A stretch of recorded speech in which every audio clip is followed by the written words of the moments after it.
Plank is a simple and versatile exercise that doesn't require any additional equipment. All you need is just to floor yourself in a few minutes a day. And the effectiveness of this exercise is amazing. What will happen if you plank every day? In this video, I'll answer this question. So watch this video till the end. It'll be interesting. Plank will strengthen your muscles.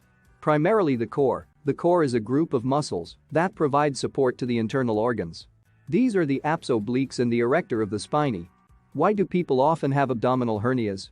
Because they have weak core muscles. If a person has developed core muscles, then the likelihood of a hernia is extremely small. Thanks to powerful muscles. So you need to train the abs and obliques. Not only to look good, but also for the health of the internal organs too. Plank will develop your back muscles. Plank has a very good advantage. It helps develop back muscles without the risk of injury. Exercises, such as the deadlift, are certainly great. But the downside of the deadlift is that you need to perform it with impeccable technique. And then many people who practiced it were injured and have to recover for a long time. Of course, the exercise is super effective, but very traumatic. On the other hand, plank is not traumatic. Moreover, if you perform plank regularly, it'll help you strengthen not only the lower back muscles, but also the upper ones and the developed muscles of the back. Not only look good from the outside, but they're also a very good prevention of back pain.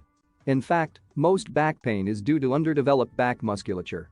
So the plank will help you in that case too. Plank will fix your posture. It is well known that posture instantly sends conscious and unconscious messages to all people around. A person with good posture is perceived as a confident and attractive person. Indeed, most of us evaluate a person by how straight his shoulders are. So if you want to look fit and good, then posture is extremely important, and the plank will help you because it strengthens the muscles of the core and upper back. It also affects the muscles of the neck and shoulders, which are extremely important for posture. Therefore, if you plank regularly, it'll help you fix your posture, and you will already be able to notice good progress in the mirror. In just a plank will boost your metabolism. Plank must be done regularly. Then the effect will be noticeable. By doing this exercise regularly, you'll speed up your metabolism, and this will allow you to lose weight.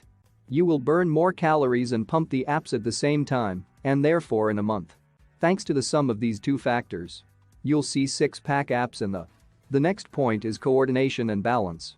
How long can you stand on one leg? How good is your sense of balance? The plank will help you a lot because it's great at developing your stabilizer muscles. These are extremely small muscles, which although not visible in the mirror perform a very important function because they maintain balance, and the ability to maintain balance will help you a lot in any kind of sports and in any physical activity.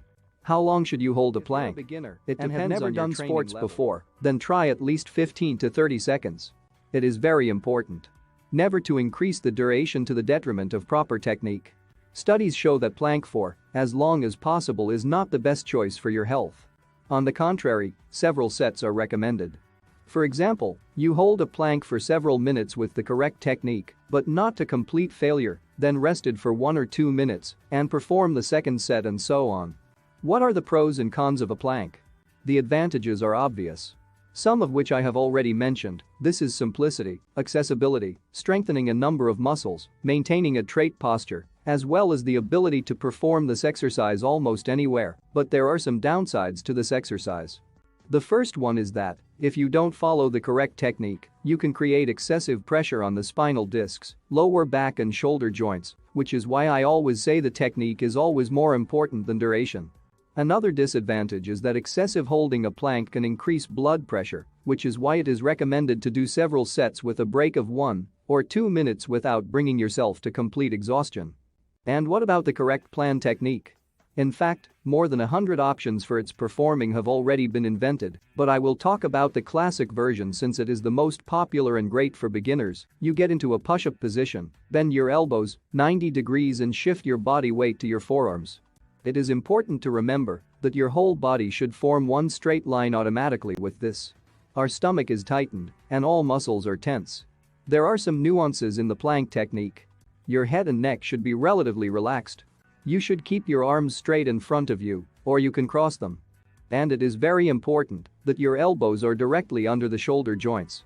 Otherwise you'll create an unnecessary load on the elbows and shoulders. That is, your shoulders should be clearly perpendicular to the ground. You should keep your lower back straight, never around it or bend it too much. Your breathing should be slow, calm, deep. It's very important to say about the contraindications of plank. Plank cannot be done by pregnant women and people who have a back injury. It is also not recommended for people with hernia or problems with the elbow, shoulder, wrist, and ankle joints. It's also not recommended for people who have a tendency towards a high blood pressure. By the way, friends, write in the comments. How often do you plank, or maybe you've never heard of it? Share. It'll be interesting to read. I also recommend you to watch other videos on my channel. Links are on the screen right now. If you like this video, share it. Push the like button and subscribe to my channel. See you soon.